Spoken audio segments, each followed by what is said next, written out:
afternoon, everybody. Welcome to the show. It's 2 p.m. Eastern time. Everybody back to the grind today after the long holiday weekend. Thanks for making this part of your routine. This is Back to the Window with, or excuse me, it is not Back to the Window. It is not. We poured one out for that yesterday. R.I.P. Back to the Window. This is just Parlays with Chris King. I'm your host, Scott Steen. I'm the lead handicapper at winnersandwhiners.com. Chris, you know, people come to the show and they know you and I pretty high energy, a lot of joking around. Maybe down a little bit today. You had a personal tragedy there in the family. I know your wife's grandfather passed away. You guys were very close.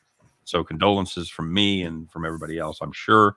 So yeah, appreciate you doing the show. I'm not sure I would have done the show. I probably would have but you said your wife ran and you didn't even have a chance to make the decision. Yeah, I mean, I was going to the soda to get a fridge, or going to the fridge to get a soda, and came back and she was out the door and halfway down the driveway.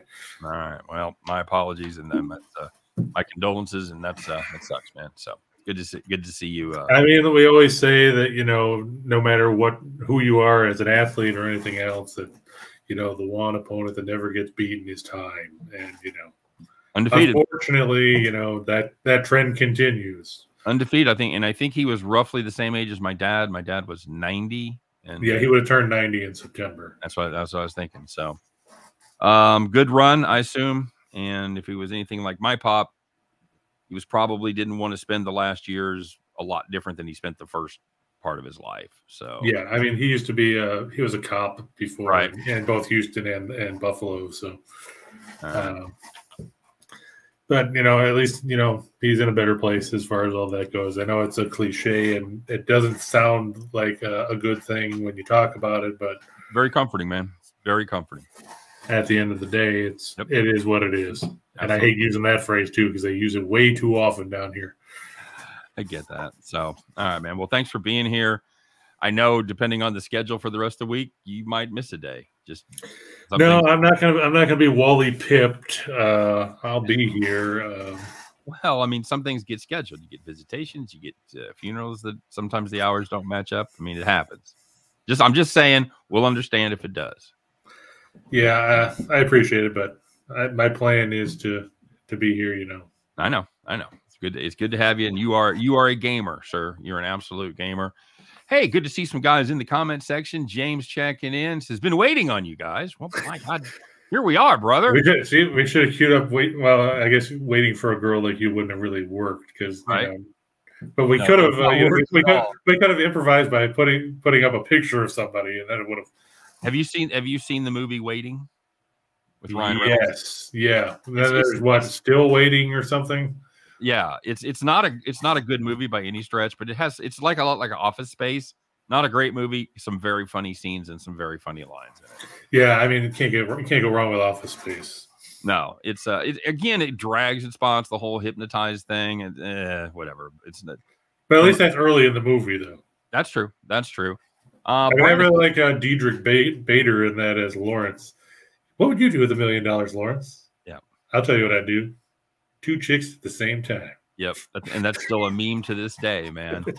Brandon Kubas checking in, wishing us a happy Tuesday. I want to say congratulations to Brandon. He had a 6-teamer, if I remember right from the comment section. He had a 6-teamer on Saturday, so that's good stuff. That'll buy you some fireworks right there, man.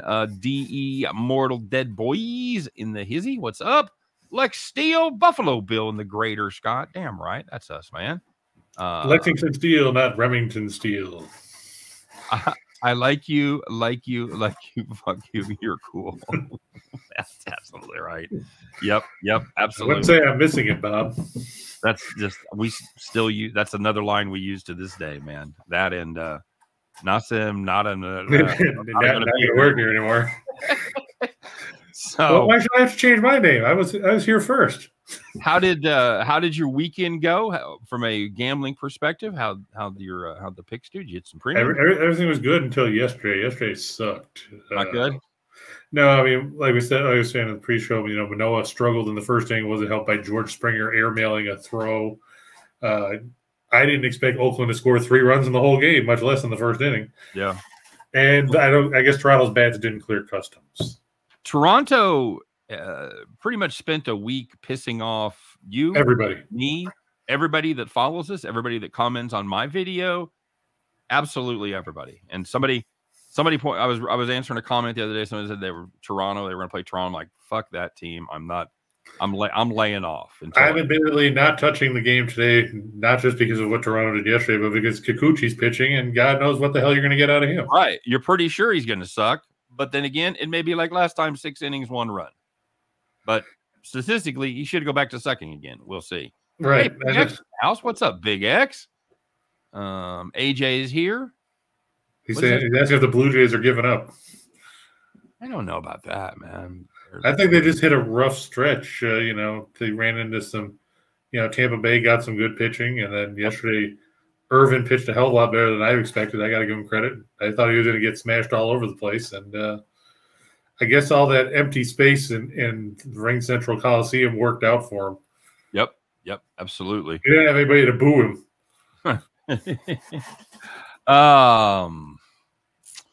Well, we got a pretty full slate today. Yeah, what did you now? You were right about Rodon yesterday. I got to give you credit there for what it is. Thank you. He still struck out 7 in 5 innings. That's correct. You were also correct about my St. Louis bet that turned out to be just lighting money on fire, and it was one of my premiums. So we were talking about that, and I couldn't obviously say very much, but I caught him at 152, and I liked it, but.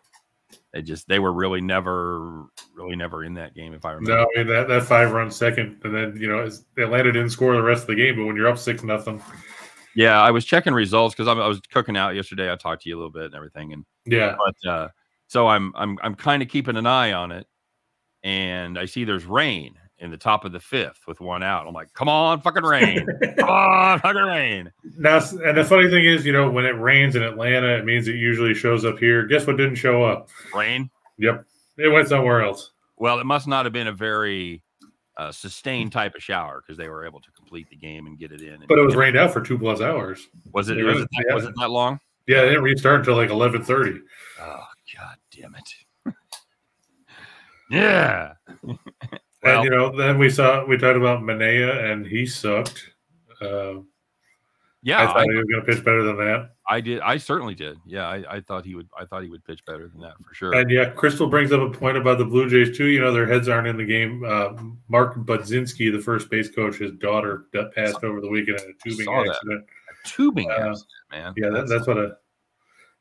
Well, we used to do that, and you'd go tubing, and it would always be a game with us to see how fast you could get them to fly off the tube. And, my boat was going, it wasn't a super fast boat. It was going probably 40, and you'd get swinging them, and you'd get them going all the way from one side to the other. And I'm guessing that tube was probably going 60, 65 at that point. And, we did it all the time. So we knew how to hit. If you fell off, you just stayed on your back and skidded. But if you landed on your neck, and I don't even know that's how it happened. Yeah, I'm not sure either. I could certainly see the potential. You hit that water going 60+ miles an hour. You get your head turned wrong. You could absolutely break a neck like that. I'm surprised it doesn't happen more often. I really am. I mean, could you imagine? Most people aren't as big a dicks as we were on dragging people on too. Could you imagine doing it in a cigarette boat like Crockett and Tubbs used to? Oh yeah, advice? That's what I'm saying. And I don't know the physics behind it. You're an engineer, so maybe you would be able to know. But I don't know what the increase in velocity is when you're whiplashing somebody from the speed of the primary object. I don't know. I'm guessing you could increase it by 50%. But easily. Easily. So yeah, that was a badge of honor. It was like riding a bronco or riding a bull. If you could stay on the tube, you were the man. And I was able to stay on it mainly because I was on it. It was my boat. So nobody else drove it and could whip people as well as I could. If I'd have had me driving me, I'd have been toast.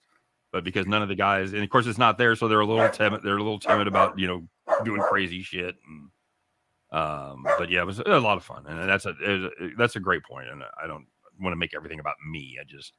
I was just saying I could see. I don't know if it was a drowning, if you were like a tubing on the river. I was on a float trip one time where we lost a guy in a canoe that got stuck underneath a tree. So I know things like that happen as well. And plus, again, without knowing any details, I don't want to say too much, but if there's alcohol involved, you make poorer decisions. Your reaction times are a little slower. Sometimes, yeah, it says but she died in a boating accident in Virginia. She, fell off one of two girls that fell off a tube being pulled on a boat on the James River. yeah, so I don't know what that means. I don't know if you broke a neck, if you drown. I don't know. It doesn't say. It says the boat hit a wave. When the boat operator tried to get her out, the boat hit a wave, causing her to be pushed on top of her and hitting her with the propeller. Oh, fuck. Oh, fuck. Okay. Yeah, it says no foul play suspected and alcohol was not a factor. So, well, oh, fuck. That's awful. Yeah, and that's especially at 17. You know, you had a lot. She had a lot to go. Very preventable by an experienced boat driver. You know, you would going to pick somebody up. You would never have the engine in gear. That would always be in neutral, if not off. Once you get close to somebody like that, Jesus Christ. Okay. All right. Well, can I talk about any of the wild games that we saw yesterday? Please. Let's. Yeah, I didn't mean to start the show on such a downer. And Crystal's right. That absolutely could be having an effect on the clubhouse. And yeah, and I didn't even think about that when I made the pick yesterday. I just figured I saw Manoah and I said, well, you know, he pitches pretty well. Yeah, he pitched great.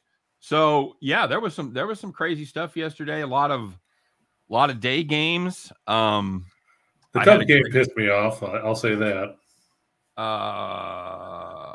What did the Cubs do? Suzuki homer hit an inside the park homer off Hader in the top of the ninth to make it 2-1. Suzuki, not Kurt Suzuki. No, Seiya Suzuki, the Japanese guy. He just came off the IL. Bottom of the ninth, Robertson gives up a ground rule double to put runners on second and third. He strikes Jace Peterson out on 3 pitches. Then he plunks a guy to load the bases, and then he walks Yelich on 4 pitches to force in the tying run. And then at the bottom of the 10th, Victor Caratini, ex-Cub, of course, hits a 3-run homer, and the Brewers win 5-2. So it still didn't end up over the total. That's what something we were talking about yesterday. We didn't want anything to do with the under, and it was friggin' 1-1 going to the ninth. Right.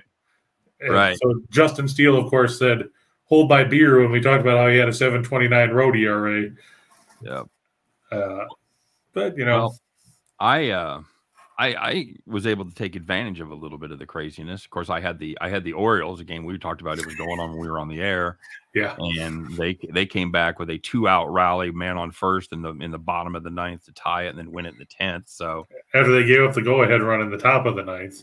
But I will say, Chris, you know, when you're running good, those are the kind of games you win.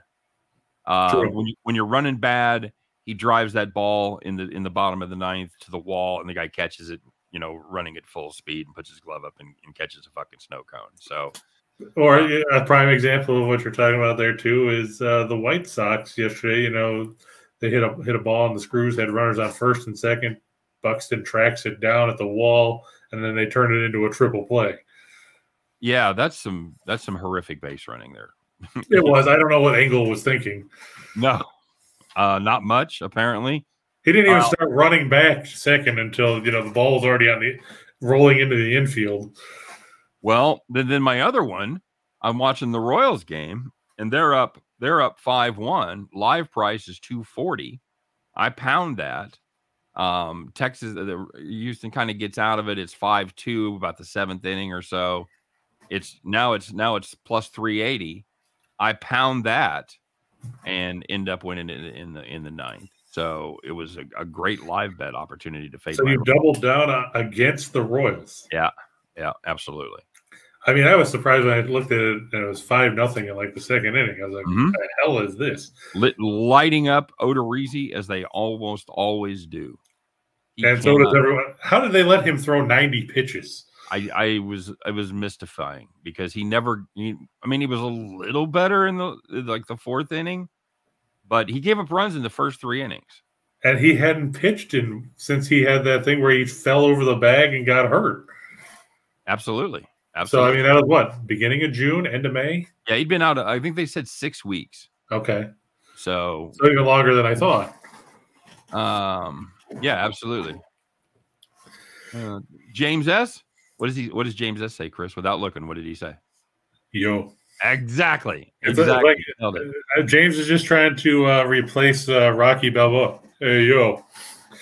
Or he's trying to be the late Scott Hall, you know. I'll tell you what people forget about the Rocky movies, or at least the first one. Stallone wrote that. Right. That was his movie. He wasn't just the dumb star that everybody he fucking wrote that movie.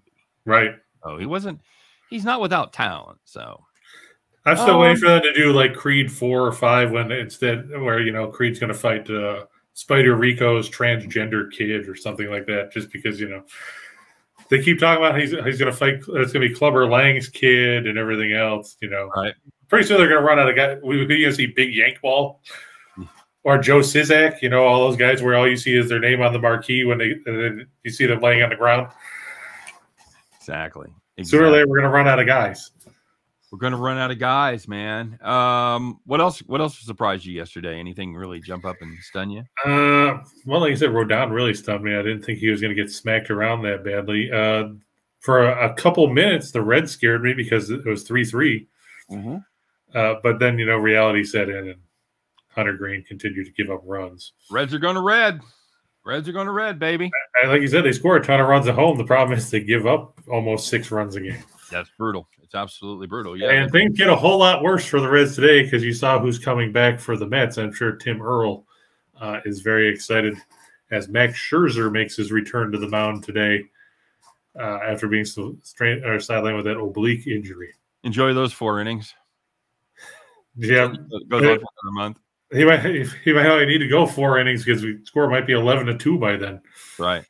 On the flip side, you're going to see Nick Lodolo, or if you read Twitter, it's like, what the hell is Lodolo? Not good. Not good. Anything come out and surprise you? Here, let me say real quick here. I always like to give shout outs. George Nauta says, hey, pretty new to the channel. Love the content. Had some good bets from you guys last few days. Excellent. Glad to have you, of course. Doug says the roller's been hot. Good job, buddy. Speaking of hot, just saw a dog chasing a cat and they were both walking. But boom. Wait, can I find it on this reverse try? Nope. There it is. First time you've used the soundboard in the 2.5 months you've been doing the show. I don't have the buttons labeled, so you're just as likely to get as I just don't know. Maybe you should label those. You're not if you're not doing your homework for college. Yeah, he's right. How many changes more to come? I've started this week or last week rather. So yeah, I got all my preview magazines and all that, and you know, got the transfer portal bookmarked, and yep. Going to be a lot of upheaval, and then you know, with all the changes that are going to be going on in the conferences and the way they're changing conference schedules, where like the ACC, you're going to play the same 3 teams every year, and then you're going to rotate the other teams and all that. All that does is it gives some of these teams an advantage because, you know, if you're playing the doormats of the conference every year, you know, you're getting 3 free wins. If you can avoid, you know, the NC States or the Clemsons or the Wake Forests in favor of facing Syracuse, you know, you're in good shape. Yeah, although I will say, really just one true doormat in the ACC, and that's Georgia Tech. Yeah, I was going to say that's so Syracuse was a semi-doormat. I forgot about Georgia Tech. I forgot about their horrific. And, you know, they were doing something when they brought the coach in. I think this was his 2nd or 3rd year, and they brought him in from a standard offense at D2, at the D2, well, D1A, 1AA level, whatever. Bowl championship series. How about that? Yeah. But he coached a standard offense. So he takes over an offense from the dude that retired. That's all fucking triple option. They don't have a tight end on the roster. Yeah, they got 87 running backs. Right. So you know there was going to be some serious pain on the offensive side at Georgia Tech for at least a cycle, you know. I mean, now they got a quarterback and they still don't throw the ball that much. Yeah, I agree. I don't know what's up, and they got to get the defense needs to be better too. So. I mean, you got to love the stat here that they have on Jeff Collins. I mean, he's 9-25 in his career there. It says He ended his losing streak to FCS opponents last year when they beat Kennesaw State, Ooh. a team that was playing their fourth-string quarterback. Go big or go home, buddy. AJ says more college football players getting paid. Absolutely. Chris, you in favor of that? I tell you, it's good for some of these guys that are probably going to not pan out when we get to the NFL, or they'll have short careers or what have you. But it's an awful lot of money to be thrown around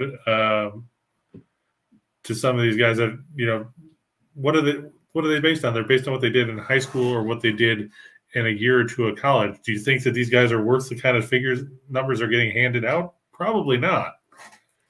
I'm okay with the kids getting paid, but the part that I have two parts I have a problem with. Number one, a lot of the same guys that are getting these huge deals are the same guys that are going to get huge deals later in life.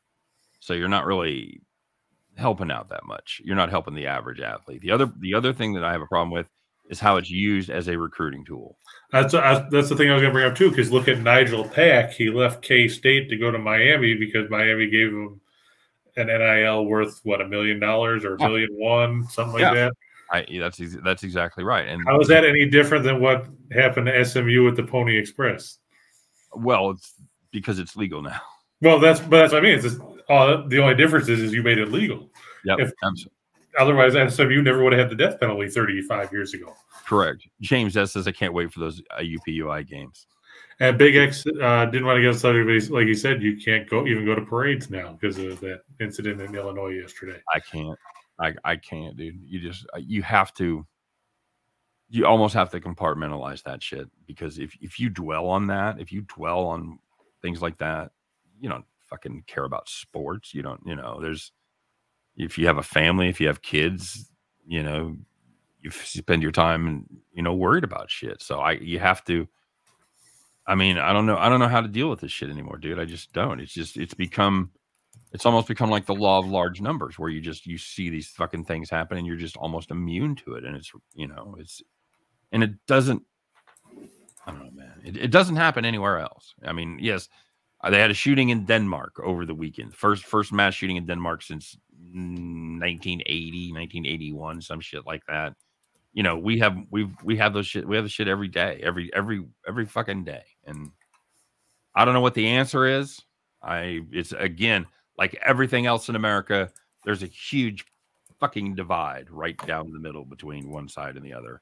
I don't know how you bridge the gap. I don't know how you stop it.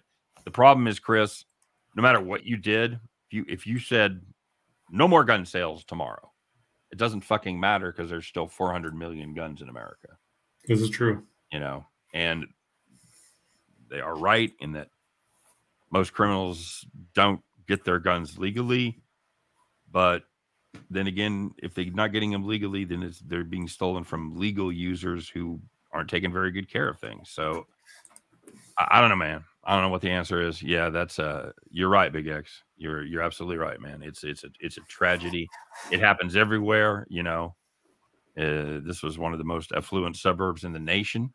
Yeah, Highland Park is a nice area. It certainly is. And yeah, obviously, fucking our hearts go out, and it's awful. And man, I didn't think we could bring the show down any more than we started, but there we are. And finally, Doug says he bet that USC and UCLA can't wait to go to Lincoln in November. And then he asked, will the Cornhuskers win 7 games this season? I'd have to see their schedule, but it seems doubtful. Well, they open on a neutral site game against Northwestern. When was the last time they won 7? Did they win 7 games last year? I will let you know. Nope, they went 3-9. Okay. They haven't won more than 5 games since 2016. Okay, that's kind of what I had in my head. I thought they had a better year. I thought they were closer to 6 and 7, shit like that. But okay. Now under Scott Frost, they're 4-8, 5-7, 3-5, and 3-9. Okay, so I'm going to go no. Yeah, just looking at their schedule. Like I said, they open with Northwestern, then they have North Dakota. In a matchup. Then they've got Georgia Southern. Good luck. Sun Belt team. I assume that's a home team, a home game. Yeah, the first one's like I said, neutral. Then the next 4 are at home.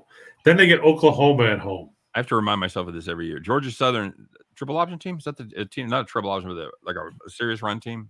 Yeah, is that the heavy one? Heavy run team. Is that Quad Brown? Let me double check. I can't remember of all the Georgia schools who Quad Brown played for.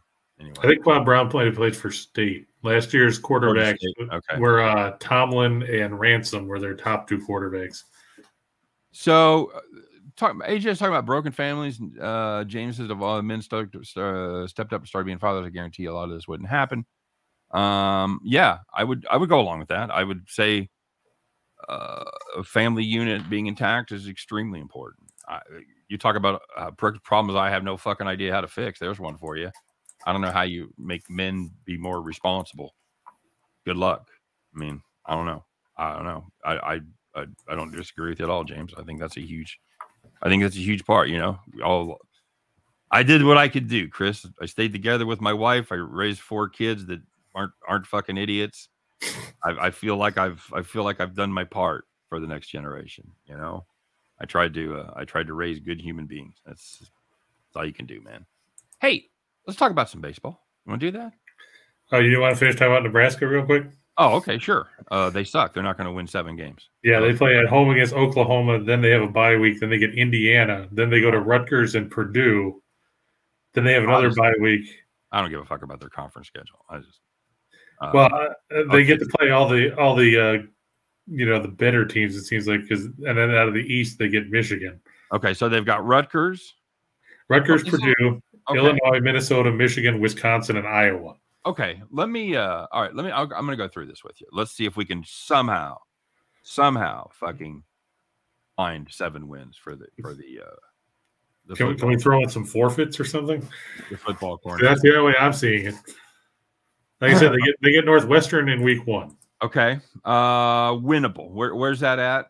That game will be Soldier Field. Let me see. Trying to see where it says it is. It just says neutral site. Got to be Soldier Field. Nobody's letting them. Jerry World's not clamoring for fucking. Are you saying they're not going to clamor for Northwestern Nebraska? That's exactly what I'm saying. Okay, so I am shocked and outraged. Let's give them a win there. All right, North Dakota. Oh no, that game's in Ireland. Of course it is. Well, sure. Yeah, that's who they want to see. Yeah, it's at Aviva Stadium. You've got the team in Dublin. You've got the team of smart guys against the team that thinks the N stands for knowledge. That used to be the joke in the old Big 8, by the way. What's the N stand for in Nebraska's helmet? Knowledge. So there's that. So okay. You're going to give them a shot there, apparently. All right. So they've got a shot there. Okay. So let's give them a win there. North Dakota. Okay. Sure. That's not the Bison. So they should win that game. Yeah, that's the Fighting Sioux, I think. Would they be not anymore? It isn't, but that's right. I forgot they changed their names. Would they be favored against North Dakota State? I don't think so. Let's say that was the first game we didn't have a game before that to take a look at. Let's say that was the opener. Would they be favored against North Dakota State? I wouldn't favor them over North Dakota State. I'd probably put North Dakota State. What? 2.5? Yeah, I was going to say 3. Yeah. I wouldn't play them. No fucking way. All right, so let's give them wins. Let's give them wins in the first 3. That seems unlikely. My guess is they go 2-1 there. I'm not sure which of those teams they lose to. I'd say Northwestern because they won't have coin flip against Northwestern. Okay. All right. So we're gonna say for the hell of it, we're gonna say they're 3-0 at that point. Yep. Okay. Nebraska, Oklahoma, that's a loss. Yep. Then they get Indiana at home after a bye. Okay, winnable. I'm going to give them 1-1 between Northwestern and Indiana. All right, so then for our purposes, we'll give them a loss there, which makes them 3-2. 3-2. Okay, then they get Rutgers on the road. Okay, I got my doubts, but let's give them a win there. 4-2. Then they have Purdue on the road. Nope. Then they have a bye. Then they get Illinois at home. Okay, winnable. 5-2. Okay, then they've got Minnesota at home. Yeah, they're done. Let's say they get Minnesota. That's 6. Then that's death spiral because it's now they're done. Yeah, it's Michigan on the road, Wisconsin at home, Iowa on the road. Again, they're done. So they basically have to win They have to win both of Northwestern and Indiana, basically. They have to win all their non-cons, or all three. Three, because they're not going to beat Oklahoma. 2 of their 3 non-cons, and they have to win 2 of 3 against Northwestern, Rutgers, and Purdue, right? Yeah, or Minnesota. Or Minnesota would be in that mix too. So that would okay. So good luck. Yeah, I think if they get to 6, they might have to have a parade. Yeah, 6. I think 6 is your ceiling. So, all right. Yeah. What a crap. James said he wonders what the percentage of them covering the games are. Probably not good. Talking about Nebraska. You're talking about teams that play North Dakota State. No, I'm thinking he's talking about Nebraska. He says like the Arizona State offense in shambles, because you got to remember that too. Now they don't have Adrian Martinez; they got somebody else. Yeah. Where'd Adrian Martinez go again, Chris? K-State. Shut up.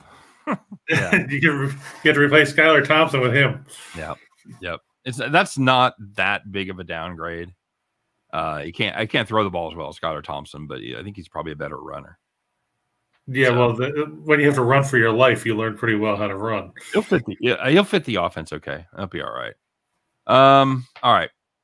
Let's take a look, buddy. Let's do some guy said named Jim Williams says traffic and weather on the 9s. Traffic and weather on the 9s here at Just Parlay. But that Bronco said he thought it was on the 8s. Well, we changed it. Now it's going to be on the 3s just to piss everybody off. That's right. We're going to talk about some weather today in some of these games. Yeah, so let's start off with how about the Red Sox and Tampa Bay? Okay.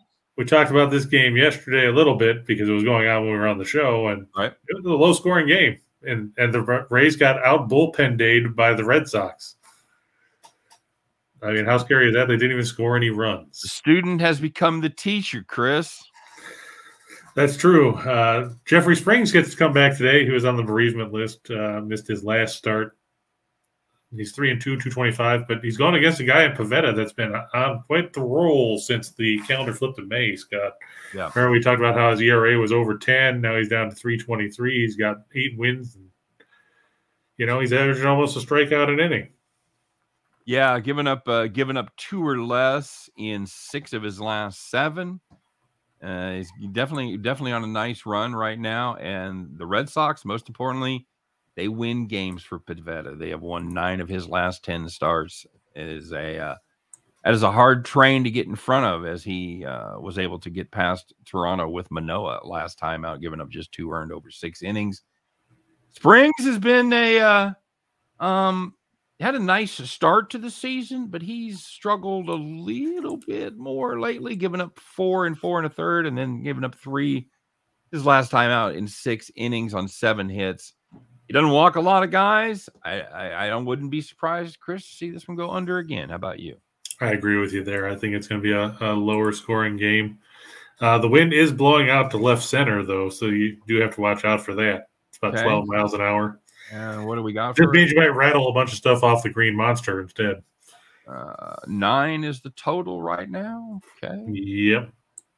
I can see it being, 5-3, 5-2. Yeah, I don't think it's going to go, under 4, but I think right in the 7-8 range is certainly a distinct possibility. As far as the Red Sox, I think you're getting a great price here at -123. Springs, I think, is maybe fine. He's certainly shown some flashes this season, but Pivetta is on an absolute tear right now. The Red Sox. Bronco said Springsteen. Nice. That joke, born to run, my friend. Are you a Springsteen guy? Yeah. I guess you're saying that the glory days have passed. Yeah. It's not like they'll pass you by. It's not like the old days in Youngstown. We're not talking about the streets of Philadelphia either. No, absolutely not. I'll just meet you tonight in Atlantic City, buddy. How about that? But yeah, you look here at Boston. We can only do this for another hour or so. Right. Boston plays well at home. Tampa Bay, they're not scoring a ton of runs. Nope. I mean, they woke up against Toronto in the last part of that series, but they went right back to form yesterday and put up nothing. Yep. Yeah, they kind of beat up on Toronto pitching But before that, and then basically against everybody not named Toronto, they haven't scored shit. So, yeah, this is a team that you if you count on them to score runs for you, you're going to often be disappointed. I'm not getting in front of Pavetta here. This is -123 is an absolute great price. I don't think Boston's beating up on left-handed pitching too. You are absolutely correct, sir. Boston against left-handers averages they 68 or something like that. Yeah, they actually average about what they do on the year. They've been pretty remarkably consistent. They score 4.7 against all, 4.6 against lefties. So really, I got 5.6 against lefties. Really? Yep. According to covers, it says 4.53 against righties, 5.65 against lefties. That's wild. I'm using StatFox, which shows me 4.7 for all, 4.7 at home, 4.6 against lefties. This says that they hit 268 against lefties, 255 against righties, but 5.65 runs per game. Huh. Okay. Well, so they either do a little better against lefties or a lot better, depending on which stat accumulator you tend to agree with. So. And James, the winner of the NASCAR race over the weekend was Tyler Reddick, who Rachel will tell you if you see him that he was his honorable mention pick. But unfortunately, that's not the guy he picked on the show. What kind of bullshit is that? The rest of us do 3 picks. Rachel does 4. I got 18 picks here. One of them's going to win. Right? So the guy that's his extra pick wins. He's begging. He's begging on our fucking text chain to let those points count. Yeah, he wants to have a victory lap and everything else. Well, I'm like, you're out of your goddamn mind. I mean, that'd be like, do I get a victory lap because I picked Michael McDowell at 6 zillion to 1 and he finished in the top 10? No. That's my point. So why should he go in for a bonus pick? At least McDowell was the guy I picked out of the 3 picks. Well, I can say we were unanimous on our reaction to his request. This is true. I'll just put it nicely and leave it at that. By the way, for those 4 of you that are NASCAR fans out there, or fans of the NASCAR show, I should say, I have good news. Good news. We're going to continue to do our NASCAR show for the foreseeable future. We got the green light on that today. So we'll be putting the band back together once a week. Even after I stop doing this show, I'll be getting together with you and Scott. And, of course, we'll be joined by Rye Cape of Philadelphia. I always have to people from Philly, you got to fucking mention it. That's true. From Philly. Rye will be there and filling out the band. And we're going to be doing it for, again, the foreseeable future until we're not. So enjoy that. I know I'm happy. It's going to be a lot of fun. We're going to do it until we stop doing it, and then we're going to not do it. I had a good time. It's exactly right. It's kind of like Murdoch in the A-Team where he's like, those of us will be coming back, will be back. And those of us who won't be back, won't be coming back. Hard to argue with that, buddy. All right. Take the Red Sox. Bronco said he was going to ask your wife if you considered naming a kid Spring. Would have fit. It has 6 letters. Oh, my God, dude. It has 2 syllables. Well, no, it only has 1 syllable, but that's okay. That's true. But one of the girls could have actually fit because we named the girls. We gave them S names for me. We gave the boy a T name for my wife. I told you this, where they all have 6 letters, 2 syllables. Yeah. So you could have gone with Summer. Oh my God, I can't believe I almost want to adopt a kid now.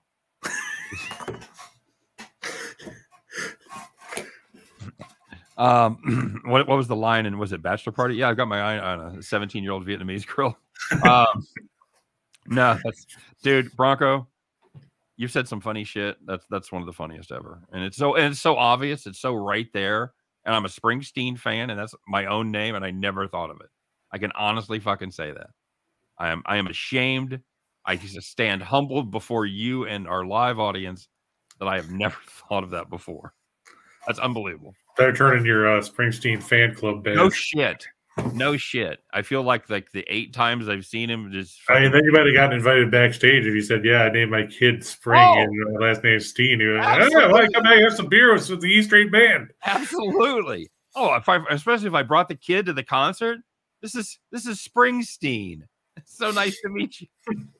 Oh, fucking Bronco, I hate you. I could have gone my whole life. Now we're gonna hear about this for like the next 6 months about how he's gonna have to go try to find another fucking kid, Dad. No, but my wife and kids are gonna fucking hear about it because one of them is lucky that they're not named Springsteen. At least Truman's safe because he got the T name. So Truman was going to be Truman, but one of the girls, they could have absolutely been named Springsteen. So one of my daughters is a huge Springsteen fan. Maybe you should get her to legally change her name. Oh my God, that'd be funny. Oh, so I'm not dead yet. Okay. I think I came up with alternative plans. See that? You don't even have to adopt a 17-year-old Vietnamese kid. For the record, I am quoting a movie. It's not. I know. Idea. I just want to be clear. I'm not advocating bringing underage girls over and joining my family. That's just to be clear. By the way, if she was 18, then he didn't have a problem with it. As your daughters get older, the age also rises of women you can consider attractive. Like 10 years ago, you could have seen somebody in their early 20s like, oh, that's a very attractive person. But now that my kids are all like mid 20s and beyond, can't do it. Can't look at somebody that can't go to 22, 23. Like, oh, no. Which daughter is it? Is it Sawyer? The youngest? Yeah, she's the one that's the Springsteen fan, or is it no? My middle daughter is Skylar. Okay. Huge Springsteen fan. So, rest of the family hates Springsteen. Fucking hates him. My wife fucking hates him with a passion. She hates Springsteen. She hates Springsteen. She hates REM. She hates YouTube. Anybody that tries to like tell you some shit, that tries to fucking hit you over the head with their message, don't like it. She don't like it. So she doesn't like shiny people, as Space Ghost says. Dude, I'm just saying. Okay, we got to rock. We've spent 40 minutes talking about nothing. So, well, come on, it worked for Seinfeld. We got 10. Well, yeah, but you ain't Seinfeld, buddy. You ain't George, and I ain't Jerry. So we got 10 minutes to talk about 17 more games. Let's do it. We don't have a show at 3 o'clock. Remember? People got shit to do. They're here. They're here for 45 minutes. They're here for an hour. That's it. That's all we got them. Don't be a dick. Don't do that with people's time. Don't fucking be disrespectful. Come on now. Let's go. You're still talking. Yeah, I'm going to take the Marlins here over the Angels. It's our good buddy Alcantara going against Syndergaard. I don't like the way the Angels are playing. They're not good on the road. And everybody knows if the Marlins get guys on base, they're going to run on Syndergaard. He gives up stolen base lead. They're going out of style. The Marlins, I looked. Alcantara's thrown at least 7 innings in each of his last 10 starts, so you're going to get a ton of innings out of him. If you want to look at the strikeout prop on him too, I think over 7.5 is going at plus money. The Angels, meanwhile, are dead last in the majors by striking out 9.67 or 9.68 times a game. The whiff. Yep. Trout's 0 for his last 14. I don't have a lot of faith in the Angels. No, I'm the same way. I'm on this too. I've got the Angels team total under. What was it at? 3.5? 3.5. Yeah. I just wanted to, in fact, I didn't look it up today. I did it last night before it was really up. I was guessing it was going to be juicy, like 125, 130, just because it's 7 and the Marlins are favored. So I figured we'd be paying a little juice on it. But it's, by the way, I was reading Alcantara's stats yesterday, and I've been saying it's not Alcantara, which is what I've been saying, or Alcantara. It's Alcantara. So we'll just call him the front pitch, the front rotation guy for the Marlins. Oh, that seems to be a struggle for you too. So he's been very good, man. I just wanted to take Syndergaard out of the equation, and I wanted to take the Miami offense out of the equation. So that's why I went with the team total over. But I have no interest in the Angels in this spot. No way. I think, and Miami's won 5 in a row. I don't want to. Angels aren't scoring anyway, by the way. They haven't scored shit. They haven't scored more than 4 in the last 9 games, and those 4 came against the White Sox. But everybody else. Yeah, White Sox. Way to go for some runs. They scored 4 exactly in the 3 games against the White Sox. Scored 4 runs in all 3 games. So I don't have much interest in the run line here. I don't want to get involved in Miami at home trying to cover a number.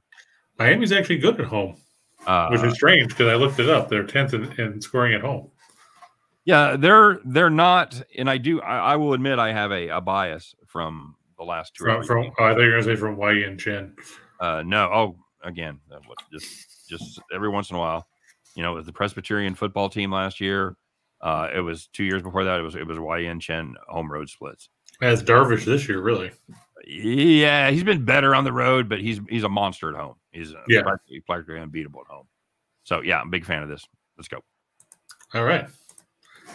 I'm going to take the Yankees over the Pirates. Jameson Taillon going against Jose Quintana. The Pirates don't score when Quintana pitches. And I think I've read when I was doing this yesterday, they've lost 6 of his last 8 starts, something along those lines. And, you know, the Yankees had a day to brood yesterday after getting shut out Sunday. That doesn't bode well if you're the Pirates. You're going to have an angry Yankees team, are you? Is that what you're saying? Well, wouldn't you be pissed off if you got shut out? I would.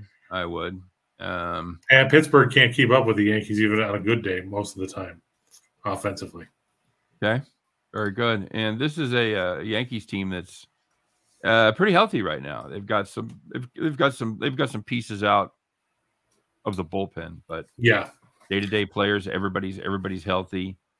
You brought up a great point. They don't Quintana just when he pitches well, they generally don't score for him, and when he pitches poorly, I mean they when he pitches poorly, then they score. Yeah, that's exactly right. So they'll lose 7-5. They win 8-7. Yeah, I've got to play the Yanks there. That's not any. This is the time of year where anytime you see the Yankees at less than 200, you have to seriously consider it, and simply because, Chris, they're winning 3/4 of their games, right? Yep. So consequently, every time you're getting the Yankees below -300, statistically, it's a great price. Right. So if you're getting them in the 180 range, you got to suck it up and fucking do it. You just have to. And knowing you're going to win that bet 2 or 3 times or better. Yeah, I had to fight with myself about this one. I'm going to go with the Guardians here. I like the way Quantrill's pitched of late. I know the Guardians bit me yesterday because they didn't score much against the Tigers, even though, like people were saying in the first game during the show, they should have been teeing off on that guy. Fortunately, today they get Drew Hutchison, who gets to suck at 2 sports. I mean, he wasn't any good at football. He hasn't really been any good at baseball either. Now, I would like to put a qualifier on that by saying he was so bad at football, he was only one of the best 150 quarterbacks in the world, and he sucks at baseball. He's probably one of the best 250 baseball pitchers in the world. So, but are you going to put him near the front of a rotation? I'm not. Are you going to put him as a starting quarterback in the National Football League? Not yet. I think he has a lot better chance of being at the front of rotation than he does to be a starting quarterback in the NFL. I'll just say that. I'm just saying, hats off to anybody that played at that level. I'm just saying, as far as, compared to the other guys that he's going up against, then comparatively he sucks. Right. Against a regular Joe Blow or Reichel, no, then he's good. But when you're comparing him to, guys like Alcantara and Bieber and those guys, then he doesn't look so good. No, he's very fadeable right here. And this is a Detroit team that, again, you talk about it, another team that definitely has their offensive struggles especially against good pitchers. So I'm fine with this play right here. Decent price. Cleveland's a visit. I would consider the run. I would consider the run line here. They're in Comerica, so and that's he said they'll get 9 ABs. Right, and the Yankees are on the road too, right? Is that game in Pittsburgh? That's correct. Yep. Yeah, I'd consider the run line in both of those. All right, let's go. Mets, sure. Yeah, like we said, Scherzer and Lodolo. Like you said, Scherzer might not go long, but you never know. We saw the Mets pile up a bunch of runs yesterday. Yep. Absolutely. And the Reds like to give away runs. It's like a giveaway. It's like Oprah, you get a run, and you get a run, and you get a run, and everybody gets a run. Yeah, unless you play for the Reds. Yeah, they have the distinction of having a terrible rotation backed up by an awful bullpen. So, but other than that, their pitching is great. It's fantastic. If you want to play the money line on that, it's going to pay you 161 on 100, 295, almost 3-1. If you were to lay the run line on the Yankees and Guardians, which I think we recommend. Yeah. The other one, I'm a little sketchier on the run line because of the Marlins. But if you want to play the money line, 163, relatively close to the first play. And you want to play the run line there, it's going to pay you a little bit more because you're getting some positive numbers there on both of them. We're going to pay you $377 on $100. So very good. Ready for four-teamer? I am. Let's do it. All right. Look, there's the Red Sox. We already talked about it. Yeah. Braves. Yeah. I know it's a little shaky with our good buddy from Jethro Tull pitching for the Braves.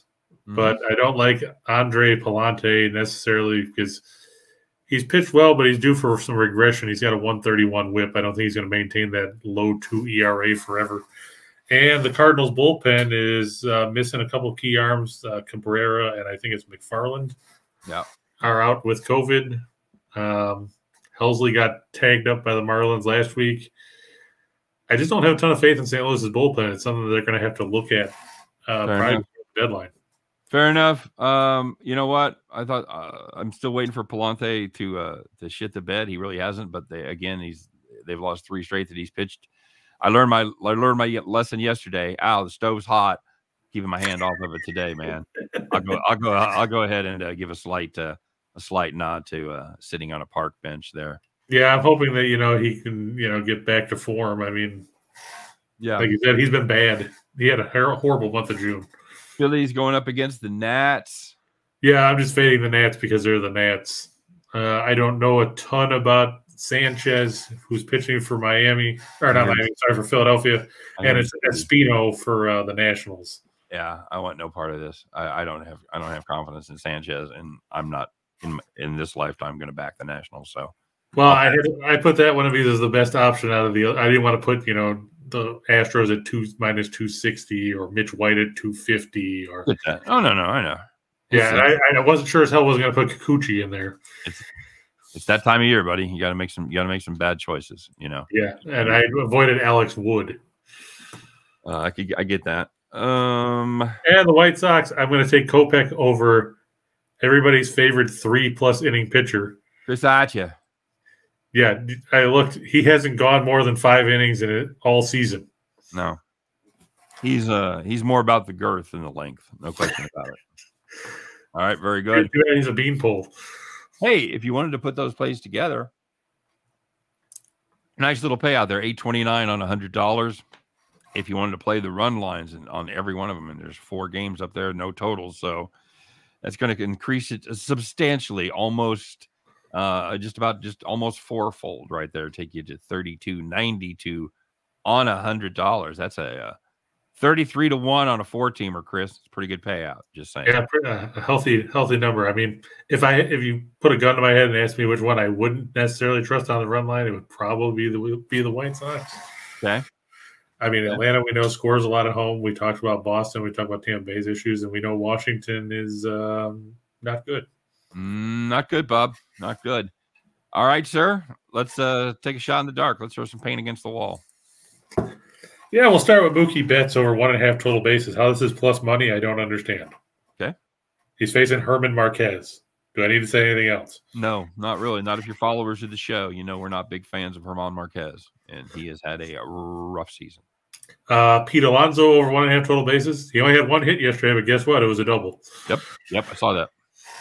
Devers should go over 1.5 total bases. He's at plus money too. I don't get it.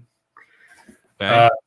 Archer under 14.5 outs. I just told you he hasn't gone more than 5 innings in a start all year. Yep. He's made 14, 15 starts. He's gone 60+ innings. Yep. I think that's a solid play for sure. Alvarez over 1.5 bases. Yeah, he hit a homer yesterday. That's all we needed to know. He certainly did. Taking on the Royals again. Going to take, Art Vandelay over 3.5 strikeouts. Did both of those Houston props hit yesterday? Alvarez did. Tucker only had went 1 for 3 and walked twice. All right, Jason Alexander, the Brewers over 3.5 strikeouts at plus money. I don't hate that. Yeah, I mean, he's facing the Cubs, and the Cubs like to whiff. Okay, Baltimore over the Rangers. Fan of that play. Mariners over the Padres. What's the pitching matchup there, buddy? Logan Gilbert and Clevenger. Yeah, I'm still not on the Clevenger Express yet. I'm okay. That's a nice little 6-5 bump. I'll take it. Yeah, I'm not sold on Clevenger either. He can't stay healthy, and when he does pitch, he was good his last time out. but it does against the Diamondbacks. Right. That's what I want to see more from before I'm ready to jump on the Clevenger.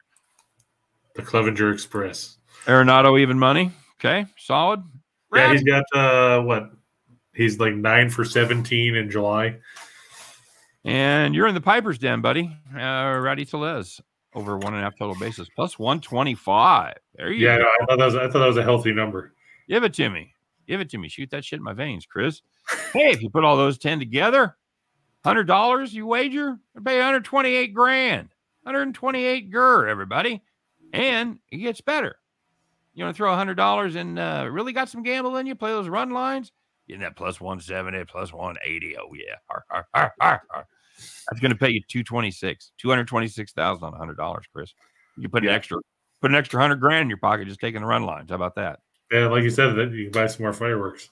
Absolutely. Now, what kind of BMW could you get for $100 grand? Because yesterday you said the difference would be a starter level BMW. Yeah, I think you get a pretty nice one. Maybe a little convertible. You certainly get a convertible BMW for $100 grand. There you go. I'm in. What do you mean I can't be your latex salesman? God damn it. This just sucks. You want to be my latex salesman. All right, Chris, any final thoughts? Any final thoughts, please? Like you said, it's a full slate tonight. Take note, the Mariners game is the one game that starts early. It starts at 4:10. Everything else starts this evening. Okay. I'm looking for a big night from how are we going to pronounce his name now? Alcantara. Yeah, that guy. There you go. I think he's going to have a big night. I think Syndergaard and the Angels are going to continue to struggle. Very good. And like Crystal said, be careful with the Blue Jays because, like she said, their heads might not be in it right now. And yeah, I'm taking a little Canadian vacation, buddy. I don't blame you. They're a good enough team. I'm probably not going to fade them a bunch. But I don't trust their consistency right now. So, all right, guys, that's it. Tuesday's in the can. We appreciate you stopping by as always. I want to wish you best of luck on all of your plays.